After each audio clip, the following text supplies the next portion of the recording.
Cool. There's a Q&A at the end as well if you think of anything after that. But yeah, cool. Thank you, everyone. I'm hiring. finder.com.au/careers. Cheers, Matt. Thank you for the careers book there as well. Who's next? What was that URL again? Just finder.com.au. So up next we have Carine, who is the Global SEO Lead at Finder. Carine's been working in SEO for over a decade and has joined Finder recently in office with our global expansion in the publishing and editorial function here. And her presentation is going to be slow and steady approach to unruly search results. Carine asked for a really loud round of applause, please. So can everyone give her a big clap? Thank you. Hello. Whoops. Hello, everyone. Oh, that's working. Yeah. Sorry, I wasn't sure. Hi, I'm Carine. I'm an SEO. I confess, I'm an SEO, basically. I'm going to go straight into it. I don't have an agenda. If you do SEO, if you look after SEO, you might remember January 2019. Yep. We all came back from the Christmas holidays, and that was the news. Google algorithm update around the 6th of January. That's a little bit scary. It's just an article, maybe a rumor, maybe a few tweets, maybe a few third-party tools picking up on fluctuations in ranking. Oh, but it happens again a few days later, right? So 6th of January, 9th of January, it looks like there's fluctuations in Google traffic and Google rankings from third-party tools and a few people complaining on Twitter as usual, but no word from Google. And at that stage, that's not really unusual. And then look, 15th of January, it happens again. A few people basically talking about their traffic going down. No word from Google, pretty standard for them. And more articles written about it. And then it happens again, beginning of February, and then it happens again, end of February, and then it happens again, beginning of March. So we're 3 months into 2019, and it's been pretty crazy, I'm not gonna lie, it's been pretty intense. First 3 months of 2019.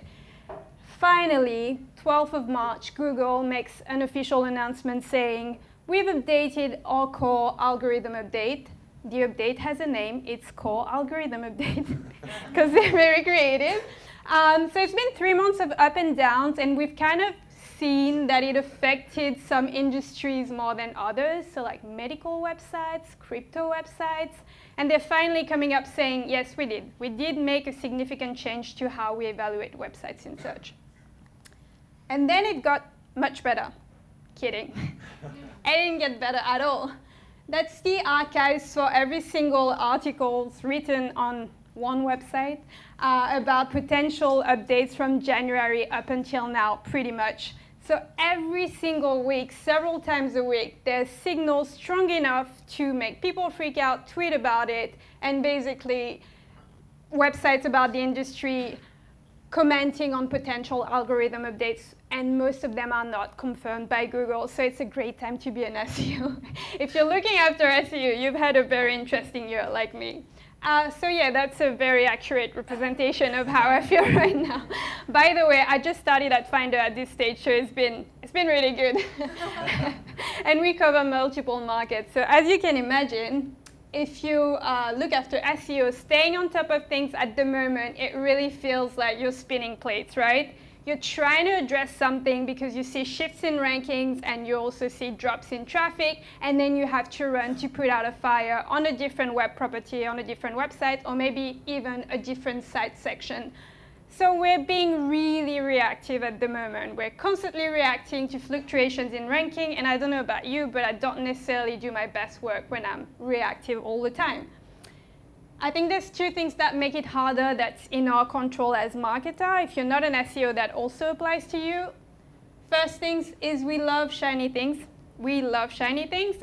I don't know if you follow the SEO community on Twitter, but we're basically constantly tweeting about featured snippets shrinking by 2 pixels. It's like, do you have time for that really? It's really distracting. And when you're distracted, you don't necessarily do good work, especially if you consider the speed at which the algorithms are being refined at the moment. It's not a good time to be distracted and talk about featured snippets for like 3 weeks. And the second thing is we're not really good at explaining what we do. We're kind of like the Chandler Bing of the marketing world. I don't know if you remember this meme of like, this is what my boss thinks I'm doing, this is what I'm doing, this is what my mom thinks I'm doing. But that's kind of the situation for SEOs. There's sometimes a huge gap when it comes to what we're doing on a day-to-day basis and what your client or your boss might think that you're doing. And that's fine unless things go wrong or things are changing really, really fast. When things are changing and there's a huge gap between what it is that you're doing and what people understand that you're doing, you're really not doing yourself a favor. So I want to talk about three things. I want to talk about why it's important to understand the current climate and why we have so many refinements in the algo update at a global scale. The second thing is why we should communicate on what really matters. That's really, really key. If you look after SEO, if you're like a generic marketer, you look after SEO and paid, really understand what's going on and communicate on what really matters so that you're not stuck in a never-ending conversation around rankings. And then why you should implement a less reactive approach when things are changing constantly. So context is key. That's my belief. There's nothing new on this slide that you haven't read before, but let's just go through it. There's over 100 trillion pages in Google's index. That's a lot of pages to crawl to retrieve data and content on a daily basis. So that's the scale that we're dealing with right now. There's over 5 billion searches performed every single day. That's from the moment you wake up on your phone and then all throughout the day on your laptops. So different devices, different intent all throughout the day. That's a lot of things for Google to sort out. 20% of queries that are performed every day are new. Just think about a Netflix show that you saw last night and that you're starting Googling. Everyone's doing it. That's adding an extra layer of complication in terms of like content retrieval because Google always wants to be accurate. And then 30% of the web is duplicated content. That's literally junk for Google. All they want is to push that outside of the first page of search results. That's pretty basic data, but if you keep that in mind when you're navigating conversations around SEO, it gives you context. So you can divert the conversation from ranking and prevent reactive and rash decision if you have context when you're having these conversations with your client or key stakeholders. I think we should really care because if you started doing SEO like me and like Matt as well a while ago, you may remember that a while ago the issues for Google really had to do with content quality. There was a lot of poor backlink being done, like crappy backlink, keyword stuffing, very low quality content, a ton of duplication, a ton of thin content. That wasn't great, and Google's much better at filtering this stuff out of the search results with the algorithm. But closer to 2019, I believe that a lot of the challenges for Google have to do with retrieving content from the web, because let's go back to the hundreds of trillions of pages. It's a lot of content to extract from the web, crawling with spiders. That's just a lot, so we need to facilitate that. Challenges for Google in 2019, identifying entities, classifying entities, so they're really moving away from matching a keyword in a query to matching a keyword on a web page. They want to understand what a word is about beyond just a word. They want to understand the full meaning behind it, so entities and its attributes. They want to understand intent. They want to get much better at rendering modern JavaScript, which in itself could be a whole presentation. That's quite complicated. So a lot of the things that we're seeing changing in search results, that include featured snippets, for example, it has to do with the solutions that Google is putting in place to be better at processing all of that data. Featured snippets is not an accident. The fact that Google's moving away from being a search engine that's surfacing links to a search engine that's showing answers, it's also more efficient for them because crawling URLs is very, very heavy in terms of processing powers. So keep that in mind, and that helps you kind of navigating conversations. So that's the pain point here. We talk a lot about rankings. So we talk a lot about the visible part of the iceberg when it comes to SEO. Ranking is just the tip of the iceberg. That's the most visible thing. Someone from HR in your company understands ranking, right? That's the most visible part of search. But there's a lot of other processes that take place. everything that's related to extracting content and retrieving it on the web. So indexing, rendering, crawling, there's a lot of other stuff in there. But that's kind of under the surface, and that's the stuff that we're not really good at explaining. If we don't explain this stuff, we're constantly stuck talking about rankings. And rankings without context, that can be insanely misleading. In my head, it looks a bit more like that. Crawling, indexing, rendering, so content retrieval happens, and the end result is your ranking. Ranking is the result of processes that are quite complex, and we tend to forget about it because you hit publish on a page, and it's indexed within a few hours. At the scale of one page, it's fairly fast. At the scale of the web, it's actually quite complicated. And then Google explained how they're crawling the web and retrieving data with these two graphs. So the two ways of indexing, I'm not going to go into it. There's plenty of articles on the web about how Google retrieves content, but it's not straightforward. It's not a straightforward process.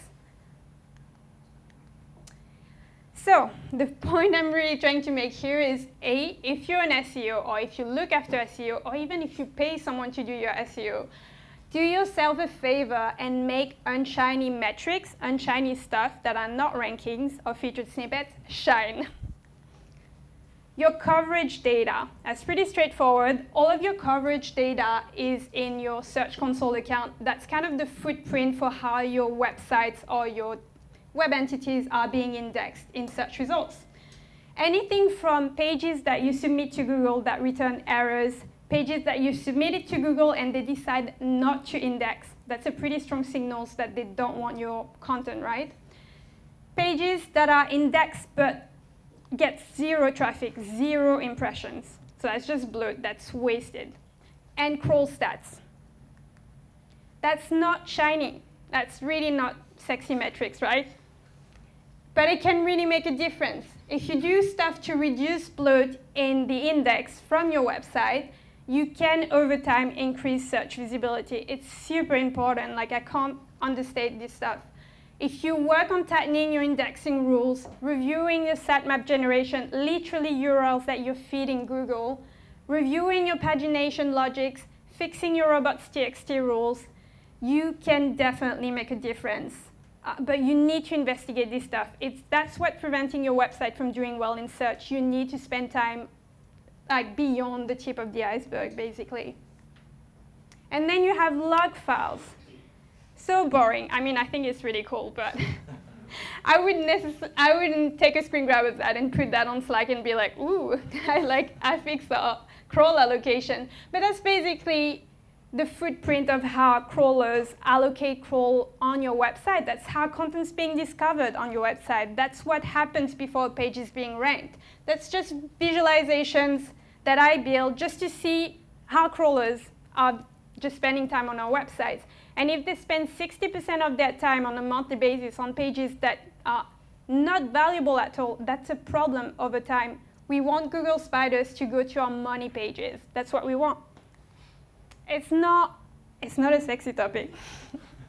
But whenever you improve your crawl allocation, if you have a medium or large website or a set of websites, you can definitely make a difference. When you improve your crawl allocation, you send crawlers to valuable pages, you will improve your search visibility for sure. So make sure that you investigate that. You might not even know that it's a problem at the moment.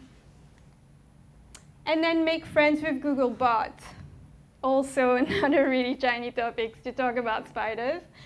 But whenever you're creating a really good experience on your web pages, like you think about a page, you work with your UX front-end people, you work with editorial, you make an amazing page, and then you switch off JavaScript and CSS, and it's not machine readable. And the first point of content discovery on the web is spiders, and spiders don't care for your sexy CSS, like they don't. So when you create a parity of experience between Googlebot and your users, you can definitely make an impact in terms of search visibility. So stuff like having a nice visual hierarchy on your pages or layout consistency, that can make a difference for you in terms of search. Really look into it.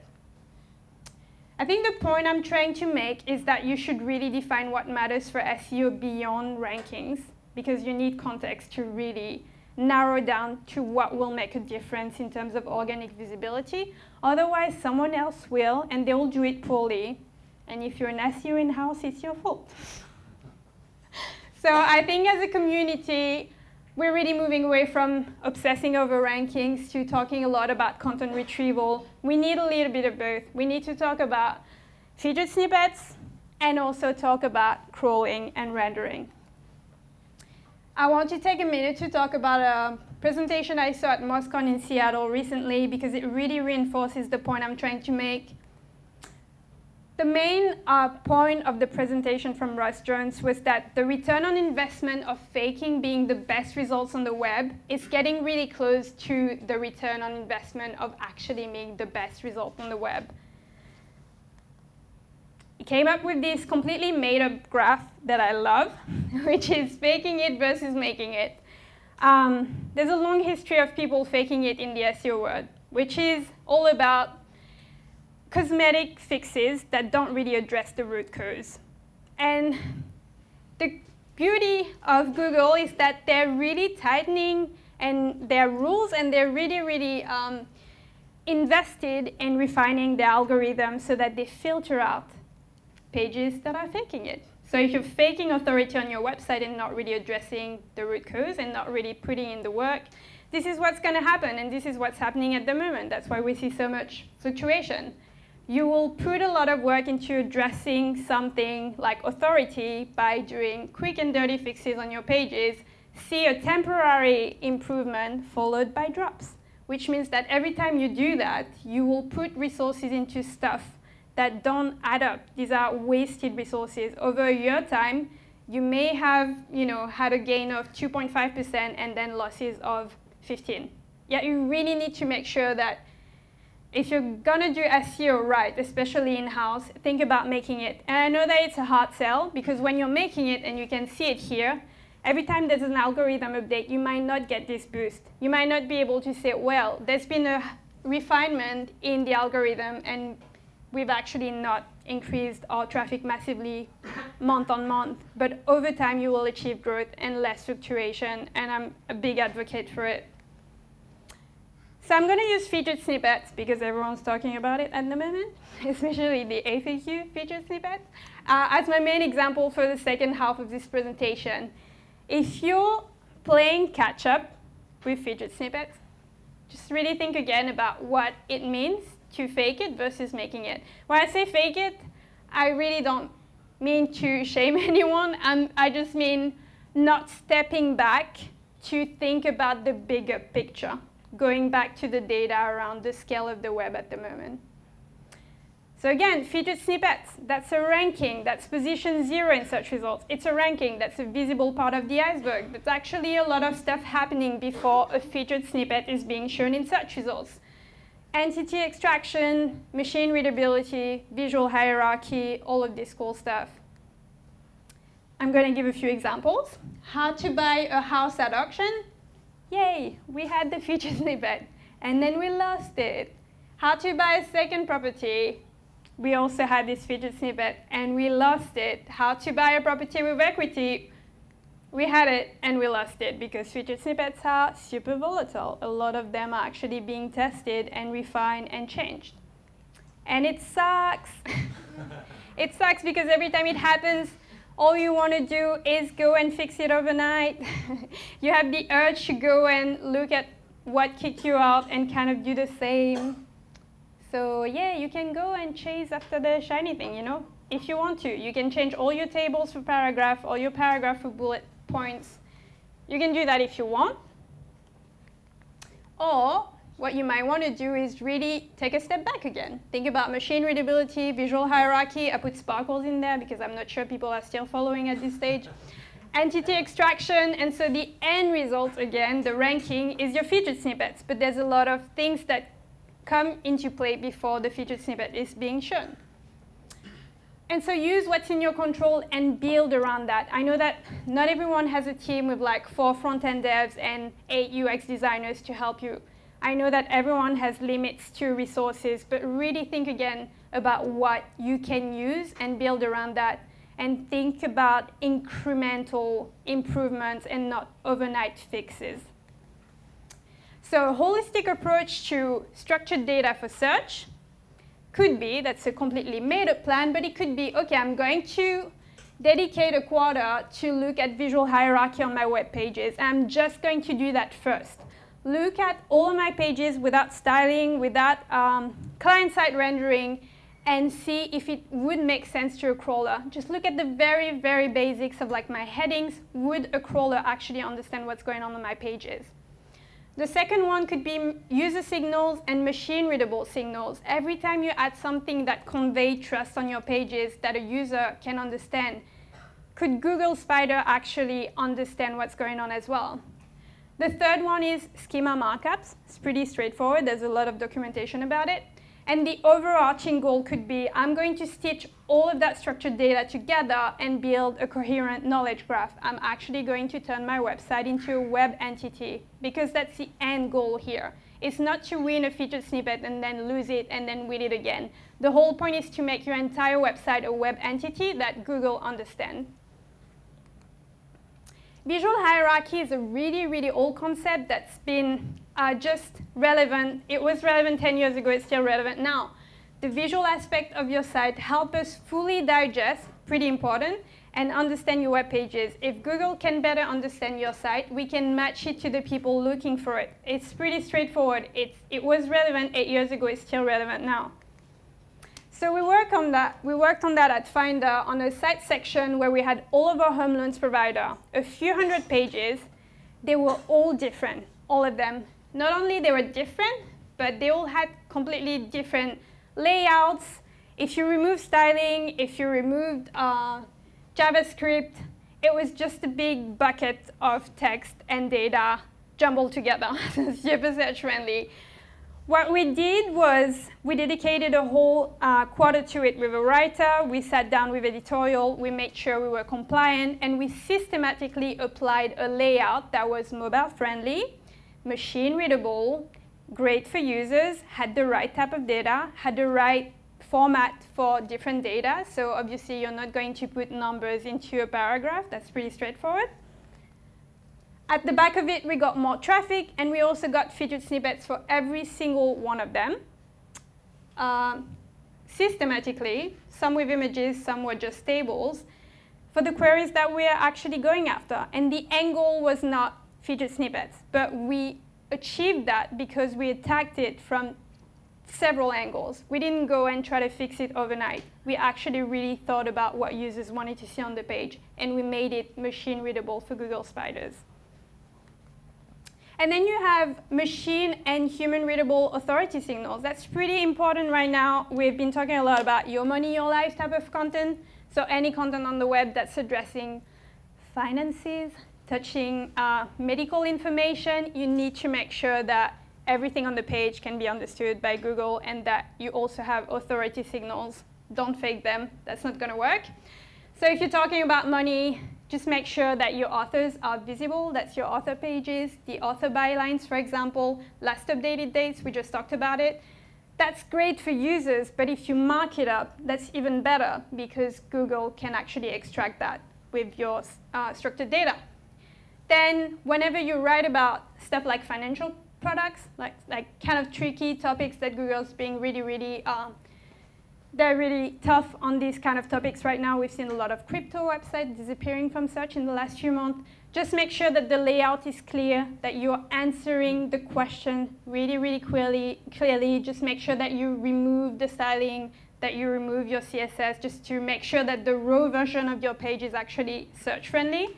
Whenever we write about money and we get a P0, I know that we've done a good job, because it means that the answer was extractable by Google. They could actually find the answer on the page in the middle of everything that's going on. So that's a positive signal for us. And then there's something that you can play with, which is the natural language processing testing tool. It's free. It's not really scalable. But if you write about money, for example, or any topic that's a little bit tricky, you can kind of